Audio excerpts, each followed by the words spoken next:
Good morning, traders. Welcome to the TMT Pro Trader Premier video for Thursday, November 9th. Traders, we are getting ever so close to a market top. Our model is screaming, call a top, but we're not there yet. We still need some more evidence. We are getting it now in the overnight. We're also getting it in the high yield corporate debt area, which would be the junk bonds. I'm going to show that to you. Last night we had the Nikkei literally crash 500 points. Well, it's a flash crash. You could definitely say that. Before recovering, making 23-year highs. Nikkei was up 23 out of 25 days, straight up, and then all of a sudden we just had this literally market meltdown in the overnight in the Nikkei, which it did affect currencies and our markets right now in the pre-market a little bit. We're down about 8-9 handles. You know what? It used to be big, but now it's like not even a big deal. But most of the Nikkei recovered, and I wanted to show that to you. This is from investing.com. Great site for a lot of market data around the world if you don't have any.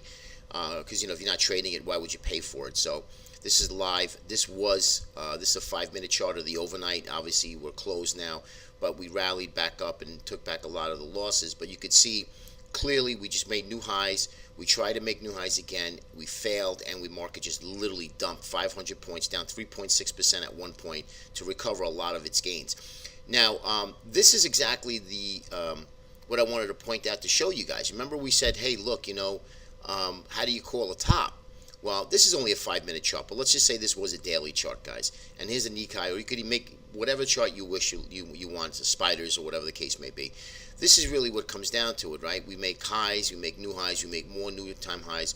We sell off briefly, we come back in, create this bear flag, we make a lower high from this previous high, which is really an M formation, which is also a bearish pattern. And let me just remove all of this and clean it up, and let me show you. This is what we look for, okay? And of course, there's a lot of stuff in our model that we also need to get confirmation on. But as you can see, this is clearly an M formation, which is a topping pattern, or price could even get up to the top, and which would be a double top formation, right? And then here's the neckline would remain the same, and you break that neckline, and here you go. But that's exactly what we're looking for in a topping process. Now, it doesn't have to happen. We can have something literally come down like this and just continue to move lower. But we're seeing evidence now where longs are long in the tooth. There's a lot of longs. Is there a lot of money on the sideline? Sure, I'm positive there probably is. But the point of the matter is, you take the rubber band and you just can't stretch it anymore. I mean, you're like literally here. We're stretching one side. We're out off the charts. You just can't, because at one point in time, it's going to come back, and it's going to come back and snap back into the mean again. And that's what I'm trying to tell everybody here. What do we do here? What have we been doing? We're buying dips. That does not mean my overall outlook is bearish, but in the short term, which we are short-term traders, we're going to stick to what the trend is. Now, yesterday was a very choppy session, but we did manage to get new all-time highs again. Of course, the pundits on CNBC, Bloomberg, Fox Business News, they want to make sure that they get that out there at least 20, 30 times a day, how we're making new highs.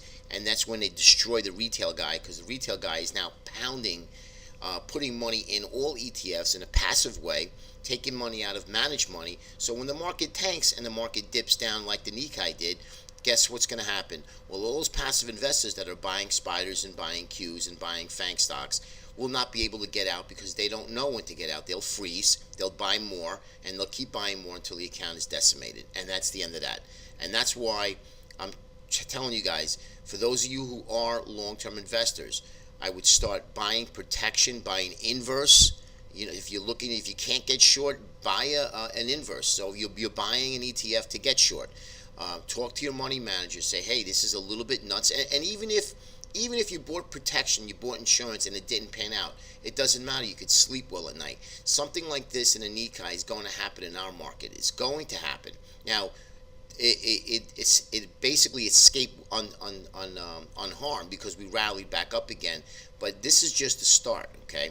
This is just the beginning of what's to come, all right? And not just our markets, but worldwide markets. We also have, and which is really insane, we have central banks around the world buying our stocks. A Swiss bank owns like I think $2 billion worth of Apple.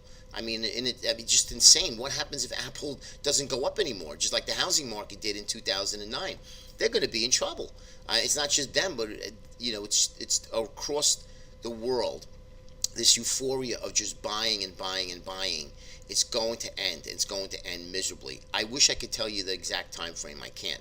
But as of right now, our model for a top is like we've been mentioning. We were looking at August through October, did not happen, but now we're looking for the beginning of the year, the couple of weeks before the end of the year to the beginning of the year to the quarter of 2018, first quarter 2018. And we're going to tighten it up as we get closer, but I think it's going to be even closer. It looks like, because we're really starting to see decay in our markets internally as well. And here is the junk bonds, and I've shown this to you before. I don't like to bring it up too many times until nothing happens. And as you can see, pretty much all of 2017 we went sideways. But I pay attention to this on a daily basis. Every single day I watch this chart. Okay, and I want to show you how the markets are diverging away from the JNK to junk bonds, which usually they go together in symmetry. Now let me show you what happened, and if just as quickly as 2016. If you remember the beginning of 2016, we had what? We had a market meltdown for the first 6-7 trading days. Well, what happened here? Let's bring this over. Here's 2016, okay? What happened? We had junk bonds started to sell off in the beginning of the end of the summer, July, August, September, and here we are now in October, and sure enough, it sold off pretty much all of later part of 14, all of 15, and then sure enough we had the market sell off, and that abruptly. Now what happened was we had the sell off in January, which was fast and furious, right? And then we bottomed in February. Market bottomed in February, and we started to move higher yet again. You can see that clearly here. Okay, now what's happened is that we've moved higher, much higher in the spiders and the S&P, all right? But we really didn't gain that much momentum from the lows of 2016 to now. You could see that clearly. We pretty much went sideways. Okay, and let me get my my marker here. We went sideways. Let's say pretty much all of 2016 and all of 17, right? And you can see that clearly here. Let me just redo this again real quick. But this is what I'm trying to point out to you guys. All right, this is not a healthy market here. All right, this is something that if the JNK and the junk bonds and HYG should be moving in symmetry with price, why isn't it doing so? Why is it now breaking down? And that's a big concern of mine, to show that something internally is broken. Okay, so remember, be very, very careful. If you guys like to do it yourself, look at the JNK or the HYG, same thing, high yielding ETF, high yield bond, junk bond ETF, and you could see, just even if you go back to just 2017 here, we continue to move higher where we haven't really made new highs here, and now we're starting to break down again. So my point, just be careful, especially for the long-term guys. Here's the Dow Jones. The Dow Jones has the head and shoulders pattern that triggered and now is moving way away from our neckline, okay? And we have the Dow Jones moving higher, and we have the transports moving lower. This is our leader. Another issue we have here. Yes, it has happened. It's diverged before, and then it played catch-up. But remember, you always want to know when divergence is occurring, negative or positive divergence, but we have negative divergence here. And because what happens is at one point it's going to play out, and it's going to play in a big way, and especially where we are at these lofty levels, I think it'll play out even more so. Okay, so just keep an eye on these two charts that I showed you guys. All right, we get into the with really no change here. 25.76 remains the same here on the longer term chart, but again, you could see that we're diverging away. We have negative divergence in MACD and RSI. Price continues to move higher. At one point, it's going to kick in. All right. Intraday, here's your levels for today's trade. And now we're down about 8.5, 9 handles in the ES. So it's putting us down to the 25.82.5. So we're right up in here, right up in this area here, which was the 2-day low 2 days ago. So that would put us into what's Tuesday. So there's a Tuesday low right now. So these two areas are going to be eliminated. All right, they're going to act as resistance though. So you still want to write them down, because they will act as resistance when price, because we're down here now, so if price happens to merge back up or even get into the TMT price channel, again, write these down on your TMT price channels as well, upper and lower, very important, and then starts to break down, then these will be your targets, your bigger targets to the downside for covering shorts, okay? Or if we get a nasty flush, into one of these zones, then you're going to look to buy that corrective rally. Okay. But the TMT price channel, you can see that 25.87.80, and then of course in green the 25.89. Next is going to be the NQ. And again, what can we say, guys? It's all about buying stocks. Just keep buying and look at this NQ. This will be a beauty when this market starts to turn. It's going to be a beauty sell-off. The first thing that happens when when traders want to get rid of their holdings, what's the first thing they get rid of? High speculative holdings, technology and Russell. Small caps and technology will get clobbered. Okay, and that's going to happen. Doesn't matter how great technology is. You have Facebook at 190. It's just insane, absolutely insane. So keep an eye on this. Again, your 21 EMA will come in at 62.20. That'll be the bigger downside target for support. No resistance. Here are your areas here, your TMT price channels, your 63.34.50 down to 63.28.75, and these are your levels for today's trade. 63.19 is where we're trading right now, so we're right in here, right up in this area here, the 2-day low again. These will act as resistance now, okay? So make sure you write them down. The bigger picture area is the gap support, which we mentioned over here at 61.26.50. Crude oil, again, I'm staying away from this. I'd rather take an objective short win, and you only take a short if you're fast enough and you know what you're doing. If you are not that quick and you just started, I would not be shorting anything. I'd be looking to buy pullbacks. If at all, the 21 EMA will act as decent support, 54, 58, and then of course the TMT price channels here, the upper and lower in green and red.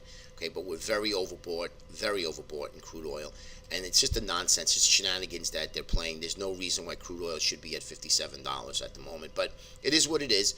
Let it come back in again. Remember, above 50 we buy pullbacks, below 50 we sell rallies, and as we've been doing right up in here, when we broke above 50, right when we had this highlighted, this rectangle highlighted area, we were looking to buy pullbacks, and that's exactly what we did. So, and you guys made a lot of money. I'm happy for you.